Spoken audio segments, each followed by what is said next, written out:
If you're familiar with my channel, I have a pretty sizable video game collection, games spanning over 40 years. But I have a less impressive board game collection. I only have a handful of games that I've accumulated over the past couple of years while playing games with friends.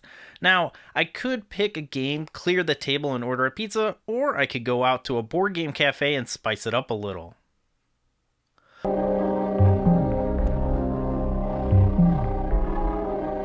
Welcome to Local Pixels, the series that celebrates Chicago's contribution to gaming. Today we're taking a look at the Chicago Board Game Cafe, a new way to enjoy board games and some cocktails as well. The Chicago Board Game Cafe is the brainchild of the folks behind the popular card game Cards Against Humanity and has opened the first week of February after 3 years of planning.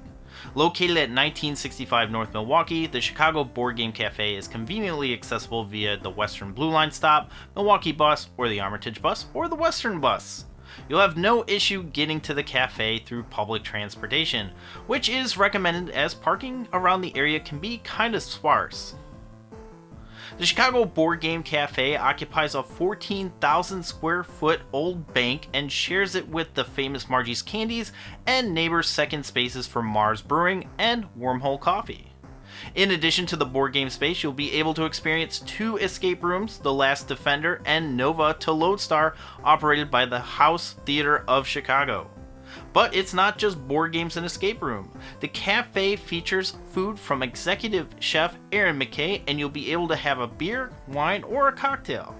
Getting a reservation is easy as well. Just go to the site, pick a day and the size of your party, and you can reserve anywhere from 2 to 6 guests. There is a $30 per person deposit, but you can use that towards your final bill. Larger party accommodations are also available, so you just need to call ahead for more information.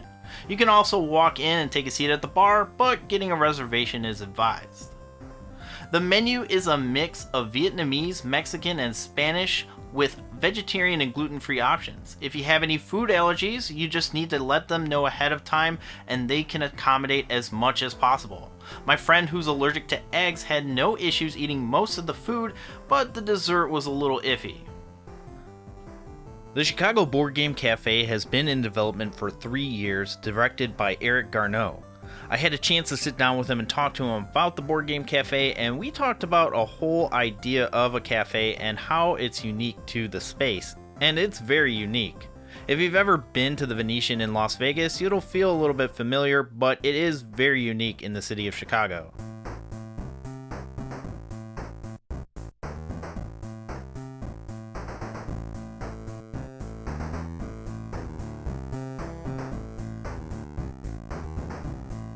The bar is in the center of the cafe, and surrounding the bar are tables that can sit anywhere from 2 to 6 people for food and board games.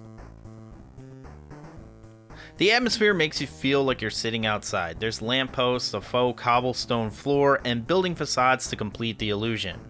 When you're seated, you're first greeted by your waiter, and they'll go over what you can expect from the Chicago Board Game Cafe and give you a menu to review. Drinks come first, and they have a good selection of beer, wine, and cocktails. Of course, if you have kids, soda is available as well. The cocktails were very tasty. I had an old fashioned, and my friends had a Greyhound, which is a mix of grapefruit juice, gin, and tonic water. Each of the drinks are flavorful, but don't pack a significant punch, because you're of course going to be playing some games while you wait for your food, so you want to stay sharp at least for the first half of the meal. While you're waiting for your drinks to be crafted, a board game concierge will come by and ask you what games you want to play. If you're not sure, don't worry, the game concierge can help you find a suitable game to play. They have 5 games on tap from different parts of the world with varying methods of gameplay and difficulty, and the list will rotate every month, but if you still haven't decided, you can come to the Game Vault. Now, the Game Vault might sound like a stretch until you remember that we're in a former bank, and that's right, the Game Vault is actually a repurposed bank vault. Bank vaults are notoriously expensive to remove from a building, so they're most of the time just reused. The Game Vault houses about 500 games from all around the world and covers multiple genres. You can choose from short burst games like Bears vs. Babies, or go a little bit more setup like Betrayal at the House on the Hill or Ticket to Ride. If you're interested in more classic games, they also carry games like Sorry, Scrabble, and Pictionary.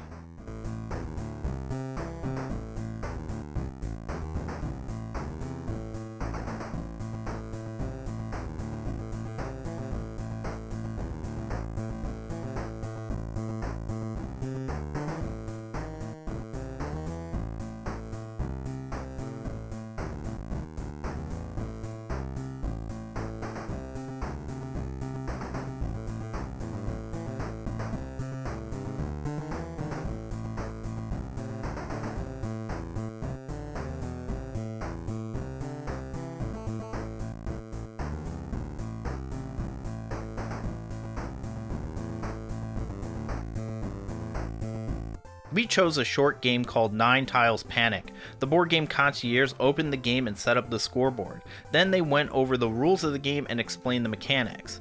We were ready to play in about 5 minutes after getting the game explained to us. While we were able to pick up the game pretty quickly, the Concierge was available to answer any questions that we had about the game.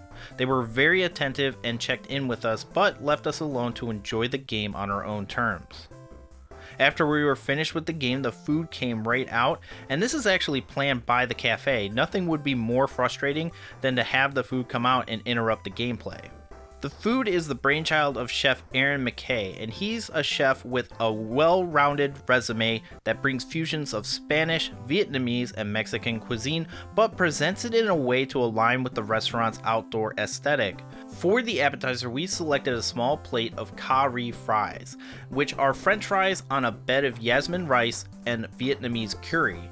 And this had a little bit of heat, but not too much, and personally, I don't think that I'll be able to eat French fries with ketchup in the future. The entrees were a bit more substantial. I had a num tuk nua, which is a Thai beef over a very pleasantly dressed salad with peeled tomatoes. My wife had the huaraches with braised pork, which came with a healthy serving of black beans, and these are kind of like tacos, but on a fluffy masa cake instead of tortillas.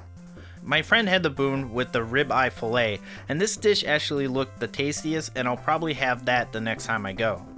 Each dish was filling, but didn't make us too heavy, which is nice, because the dessert was amazing. We ordered the basbousa financier, which is a Middle Eastern dessert with a semolina cake and pistachios. Very tasty. And of course, if you want to go really decadent, get the chocolate namalaka. Now this is an incredibly tasty Ecuadorian chocolate with marshmallow dessert. The chocolate is a bit bitter, but that balances out the sweet marshmallow for a divine dessert. At the end of our meal, we were given the check, and on our way out, we stopped at the gift shop, which contained the 5 showcase games and some other familiar games by Cards Against Humanity. We purchased an enamel pin for our board, and our friend purchased some green and gold dice for her D&D clan. So just how expensive is the Chicago Board Game Cafe? Well, overall, given the food quality and personalized gaming experience, it's pretty reasonable. The food choices were priced from $5 to $23 with a Halo 5-year aged ribeye for $75. Dessert was $10 and the cocktails were $10 to $15, so depending on what you're looking for, it's pretty inexpensive. Between the 4 of us, we spent about $60 per person plus tip. So the prices of the Chicago Board Game Cafe aren't out of bounds compared to the other restaurants around the area, and if we hadn't indulged in as many cocktails, our bill would probably be a little bit cheaper.